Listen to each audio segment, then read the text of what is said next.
మందా తుఫాన్ నేపథ్యంలో అధికారులు పూర్తి స్థాయిలో సన్నద్ధంగా ఉన్నారు. పూర్తి సమాచారం విజయవాడ నుంచి మా ప్రతినిధి ప్రసాద్, అలాగే తిరుపతి నుంచి దినేష్ అందించడం సిద్ధంగా ఉన్నారు. వైజాగ్ నుంచి మా ప్రతినిధి నాయుడు కూడా ఉన్నారు. ముందుగా ప్రసాద్ తో మాట్లాడదాం. ఎస్ ప్రసాద్, మందా తుఫాను నేపథ్యంలో అధికారులు కూడా అప్రమత్తమయ్యారు. ఎక్కడికక్కడ సమీక్ష చేస్తున్న పరిస్థితి కనిపిస్తుంది. సో ఏంటి అప్డేట్స్? విజయవాడ పరిస్థితి ఏ విధంగా ఉంది? ఏం చెప్తున్నారు? లోతట్టు ప్రాంతాల ప్రజలకు సంబంధించిన వివరాలు ఏంటి?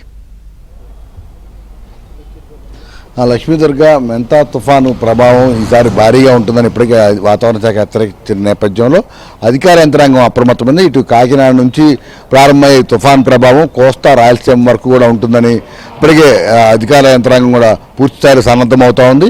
ఈ నేపథ్యంలో ముఖ్యంగా కృష్ణా జిల్లాలో ఈ ప్రభావం మరీ ఎక్కువగా ఉన్న నేపథ్యంలో 3 రోజుల పాటు సెలవులు ప్రకటించారు. ఇటు ఎన్టీఆర్ జిల్లాలో కూడా 3 రోజుల పాటు విద్యాసంస్థలకు కూడా సెలవులు ప్రకటించడంతో పాటు హాస్టల్స్లో ఉన్న విద్యార్థులను కూడా తమ ఇళ్లకు పంపించాలని కూడా స్పష్టంగా ఆదేశాలు జారీ చేశారు. ఈరోజు ఆదివారం అయినప్పటికీ కూడా ఈ విద్యాలయాలకు సంబంధించిన సిబ్బంది అందరినీ కూడా ఆఫీస్ కార్యాలయాలకు రావాలని, అదే విద్యా సంస్థలో ఉన్న హాస్టల్స్, సాంఘిక సంక్షేమ హాస్టల్స్ కావచ్చు, ఇతర ప్రభుత్వ హాస్టల్స్లో ఉన్న విద్యార్థులందరినీ కూడా ఈ ప్రత్యేక వాహనాలు కూడా ఏర్పాటు చేసి తమ తమ నివాసాలకు చేర్చే విధంగా అన్ని రకాల చర్యలు కూడా చేపట్టారు.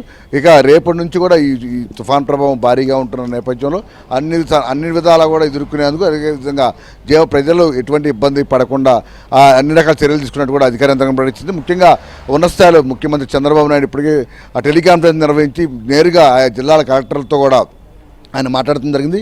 ఇప్పుడు అదేవిధంగా 11 జిల్లాలకు తీవ్ర ప్రభావం ఉన్న నేపథ్యంలో ఒక్కో జిల్లాకి ₹1 కోటి నిధులు కూడా అత్యవసరంగా విడుదల చేశారు. ఎక్కడ ఎటువంటి ఇబ్బంది కలగకుండా ఆ ₹1 కోటి నిధులతో అవసరమైన చర్యలు తీసుకోవాలి. ఇప్పటికే ఎన్డీఆర్ఎఫ్ అలాగే ఎస్డీఆర్ఎఫ్ సిబ్బందిని కూడా ఎక్కడైతే ఎక్కువ ప్రభావిత ప్రాంతాలు ఉంటే అలాగే సముద్ర తీర ప్రాంతాల ప్రజలను క్షేమంగా బయటికి తీసుకొచ్చేందుకు, సురక్షిత ప్రాంతాలకు తరలించేందుకు కూడా వారిని బృందాలుగా ఏర్పాటు చేసి అన్ని జిల్లాలు కూడా తరలించారు. ఇక 3 రోజుల పాటు కూడా చాలా ఇబ్బందికరమైన పరిస్థితులు ఉంటాయి. ఈ తుఫాన్ ప్రభావం కారణంగా కొన్ని చోట్ల హోర్డింగ్లు కూడా కూలిపోయే ప్రమాదం ఉందని కూడా ఇప్పటికే కొంతమంది హెచ్చరికలు జారీ చేసిన నేపథ్యంలో ఎక్కడైతే ఈ భారీ హోర్డింగ్లు ఉంటాయో ఆ హోర్డింగ్లు మొత్తాన్ని కూడా పూర్తిగా తొలగించాలని మున్సిపల్ శాఖ అధికారులు స్పష్టంగా వీటిపై ఆదేశాలు జారీ చేశారు. నిన్న మున్సిపల్ శాఖ మంత్రి నారాయణ కూడా ప్రత్యేకంగా మున్సిపల్ కమిషనర్లతో కూడా దీనికి సంబంధించి సమీక్ష ఏర్పాటు చేసి ఎక్కడెక్కడ మున్సిపల్ శాఖ పరంగా ఎటువంటి చర్యలు తీసుకోవాలి, అదేవిధంగా వరదలు వచ్చిన సమయంలోనూ ఆ నీరు వెళ్ళిపోయిన వెంటనే ఎక్కడ రోగాలు ప్రబలకుండా అవసరమైన అన్ని రకాల చర్యలు తీసుకున్నతో పాటు వైద్య బృందాలను అందుబాటులో 24 గంటలు ఉంచే విధంగా మెడికల్ టీంలు కూడా పూర్తిగా అవసరమైతే అక్కడే శిబిరాలు కూడా ఏర్పాటు చేసి ఈ సమయంలో ఎటువంటి మెడిసిన్స్ వాడాలో ఆ మెడిసిన్స్ మొత్తానికి సంబంధించిన అందుబాటులో ఉంచాలని కూడా ఆదేశాలు జారీ చేశారు. ఇక నిన్న పవన్ కళ్యాణ్ కూడా డిప్యూటీ సీఎం కాకినాడ ప్రాంత అధికారులతో ప్రత్యేకంగా కాన్ఫరెన్స్ నిర్వహించారు. కాకినాడలో ఉండి పరిస్థితి సమీక్షిస్తానని ఆయన చెప్పినప్పటికీ కూడా అక్కడున్న పరిస్థితుల నేపథ్యంలో అదేవిధంగా ఆయన వెళ్తే కొంత ఇబ్బందికరమైన పరిస్థితులు ఉంటాయని కూడా అధికారులు ముందుగానే ఆయనకు చెప్పడం జరిగింది. దీంతో ఆయన తన పర్యటన వాదేసుకుని ఇక్కడ తన క్యాంప్ కార్యాలయం నుంచే టెలికాన్ఫరెన్స్, వీడియో కాన్ఫరెన్స్ ద్వారా మొత్తం కాకినాడ కావచ్చు, తన మొత్తం గోదావరి జిల్లాలకు సంబంధించి ఆయన పూర్తిగా మానిటరింగ్ చేస్తున్నట్టు కూడా చెప్తున్నారు. ఇక ఈ మొత్తం ప్రభావిత ప్రాంతాలకు సంబంధించి కలెక్టర్లతో పాటు ఐఏఎస్ అధికారి, ఒక్కొక్క జిల్లాకు ఒక్కొక్క ఐఏఎస్ అధికారిని ఇన్ఛార్జిగా నియమిస్తూ నిన్న ఉత్తర్వులు కూడా జారీ చేశారు. వీటికి సంబంధించి ఎప్పుడు ఎక్కడ ఎటువంటి ఇబ్బంది కలగకుండా ప్రత్యేకంగా మానిటరింగ్ చేస్తూ అవసరమైన చర్యలు తీసుకునే విధంగా వీరందరూ కూడా ఆయా జిల్లా అధికారులు, కలెక్టర్లతో ప్రత్యేకంగా వారు సమీక్ష చేస్తూ ఎప్పటికప్పుడు సీఎంఓ అధికారులకు కూడా వీటి వివరాలు అందించడం ద్వారా ప్రభుత్వ పరంగా ఎటువంటి చర్యలు తీసుకునే అంశాలపై కూడా వీరందరూ మానిటరింగ్ చేసే విధంగా ఏర్పాట్లు చేశారు. ఇక ఇక్కడ నుంచి కాకినాడ దగ్గర నుంచి గోదావరి జిల్లాలు, కృష్ణా, ఇటు ఎన్టీఆర్ జిల్లాతో పాటు గుంటూరు, ప్రకాశం జిల్లా, రాయలసీమ, ఎందుకంటే గతంలో ఏమైనా తుఫాన్ ప్రభావం ఉంటే కేవలం ఒక రాయలసీమ ప్రాంతానికో, ఒక ఉత్తరాంధ్ర ప్రాంతానికో లేదా కోస్తాకు ఉండేది. కానీ ఈసారి ఈ మెంతా తుఫాన్ ప్రభావం మొత్తం రాష్ట్రం మొత్తం కూడా చుట్టేస్తుంది. ఒక భారీ నుంచి మోస్తరు వర్షాలతో పాటు ఈ తుఫాన్ ప్రభావంతో ఈదురుగాలతో పాటు పెద్ద ఎత్తున ఆస్తి నష్టం కూడా సంభవించే అవకాశం ఉందని ఇప్పటికే అధికారులు అంచనా వేస్తారు. ఎక్కడెక్కడ ఎటువంటి చర్యలు తీసుకోవాలి, ఎక్కడెక్కడ పెను ప్రమాదం ఉంటుంది, ఎక్కడెక్కడ ప్రజలు ఇబ్బందులు పడే అవకాశాలు ఉన్నాయి, ఇట్లా డిపార్ట్మెంట్ వారీగాను ప్రణాళికబద్ధంగా విడగొట్టి మరి ఆ టీములు కూడా ఏర్పాటు చేసి వారికి ప్రత్యేకంగా ఈ బాధ్యతలు అప్పగించారు.